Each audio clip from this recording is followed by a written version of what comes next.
اور داستان سرائی ہو رہی ہے اور کہانیاں ہو رہی ہیں اور قوم ہے کہ اس پر لگی ہوئی اچھی نصیحت خوبصورت جملے.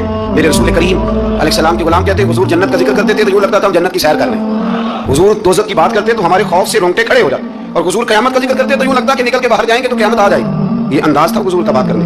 تو لہٰذا بڑی شستہ, بڑی صاف ستھری اور بڑی میٹھی اور بڑی ٹھنڈی بات کریں. دین کی بات جب آپ کریں تو پھر اس میں حسن چھلکے. عام آدمی اور دیندار آدمی کے لب و لہجے میں فرق ہونا چاہیے, اسے سمجھنا چاہیے. اللہ توفیق عطا فرمائے. رسول اللہ صلی اللہ علیہ وسلم کی صفات میں سے ایک صفت نبی امی ہونا بھی ہے. امی کا معنی حضرت نے فرمایا بے پڑھا ہوا, جس نے دنیا میں کسی سے پڑھا نہ ہو. یعنی آپ نے رسمی طور پر لکھنا پڑھنا نہیں سیکھا. اس میں بھی اللہ تعالیٰ کی بے پناہ حکمت ہے کہ حضور نے دنیا میں آ کے پڑھنا لکھنا نہیں سیکھا. آیت نمبر 48 میں فرمایا کہ آپ نزول قرآن سے پہلے کوئی کتاب نہیں پڑھتے تھے. یہ بڑی انوکھی بات کا سمجھیے, یہ بھی میرے نبی کی شان ہے. حضور نے قرآن کے نازل ہونے سے پہلے رب فرماتا ہے کوئی کتاب پڑھی نہیں, کوئی کتاب حضور نے پڑھی نہیں. لیکن حضور تورات کی باتیں بھی بتاتے تھے, انجیل اور زبور کی باتیں بھی بتاتے تھے. وہ نہیں پڑھا حضور نے, اور نہ ہی نبی پاک علیہ السلام دائیں ہاتھ سے لکھتے تھے.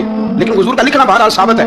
بعد میں نبی پاک کا بطور معجزہ لکھنا ثابت ہے, احادیث مبارکہ سے ثابت ہے. لیکن حضور علیہ السلام نے نہ کوئی کتاب پڑھی, نہ دنیا میں حضور کسی کے شاگرد ہوئے. الرحمن علم القرآن, رحمان فرماتا ہے میں نے خود انہیں قرآن سکھایا ہے. حضور نے اپنے رب سے سیکھا, ڈائریکٹ اللہ کے شاگرد ہیں میرے نبی کریم. اور یا اللہ کیا سکھایا, کیا سیکھا, تو فرمایا علمک ما لم تکن تعلم. محبوب جو نہیں جانتے تھے رب نے سارا ہی سکھا دیا ہے. لوگ پوچھتے ہیں آپ کے استاد کا نام کیا ہے, جب جتنا بڑا استاد ہو شاگرد کا علم بھی اتنا بڑا ہوتا ہے. تو نبی پاک نے اللہ سے سیکھا ہے.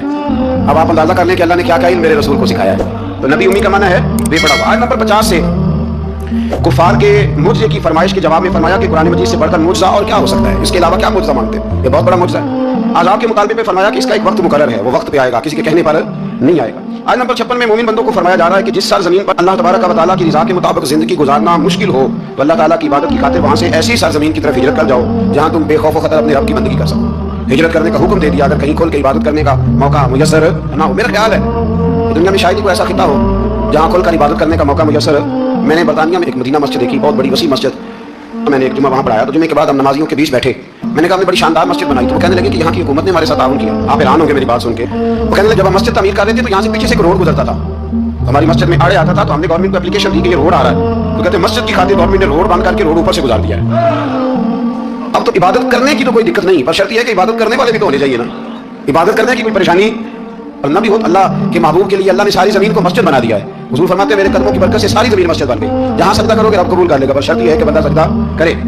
فرمایا اور کتنے ہی جانور ہیں جو اپنا رزق اٹھائے نہیں پھرتے, ان کو اللہ رزق دیتا ہے. اور تم کو بھی, یعنی انسان کتنی ہی منصوبہ بندی کیوں نہ کرے, اسباب کا اختیار کرنا بجا ہے, لیکن رازق حقیقی طور پر صرف اللہ تعالیٰ ہی ہے. جانوروں کو کبھی دیکھا آپ نے کہ انہوں نے گٹھڑیاں باندھ کے اپنا رزق باندھا ہو؟ تو اللہ فرماتے ہیں جن کا کوئی سبب نہیں, جب میں انہیں دیتا ہوں تو تمہیں کیوں نہیں دوں گا. رزق دینے والا اللہ ہے. پھر آگے جا کے آیت نمبر 64 میں فرمایا کہ دنیاوی زندگی کے کھیل اور تماشا ہونے اور اخروی زندگی میں اصل زندگی ہی تمہارے لیے وہ ہے جو آخرت کی زندگی ہے. دنیاوی زندگی تو صرف کھیل اور تماشا ہے, کھیل ہے.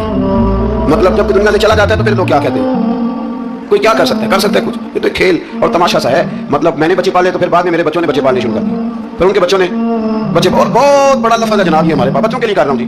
اور ابا جی کی عمر 85 سال ہو جاتی ہے تو بچے کہتے ہیں ابا ایک دکان ہی دے دے. کہتے تو ہم نہیں دینی, وہ تو تمہارے لیے کمایا ساری عمر. تو میں کہتا ہوں یہ بچوں کا بہانا ہے نا, یہ بہانا ہے. بینک بیلنس اپنے نام کا, مکان اپنے نام, گاڑی, اور روز کہتا کیا ہے. اور بھائی میں یہ کہہ رہا ہوں کہ یہ بہانا ہے, بچوں کے لیے ہے بالکل ٹھیک ہے, لیکن بچوں کے کام تو آئے گا نا ہمارے جانے کے بعد. آج تو مالک اور وارث ہم ہی ہے نا, اس لیے تھوڑا نکلیں اس کھیل تماشے سے, اس آخرت کی بھی فکر کریں. امام زین العابدین گھر میں نماز پڑھ رہے تھے تو آگ لگ گئی. لوگ بجھاتے رہے, امام صاحب نماز پڑھتے رہے. نماز کے بعد لوگوں نے کہا حضور ہم آگ بجھا رہے تھے, آپ نے توجہ ہی نہیں کی. فرمایا تم دنیا کی بجھا رہے تھے, میں قیامت کی بجھا رہا تھا, میں دوزخ کی آگ بجھا رہا تھا.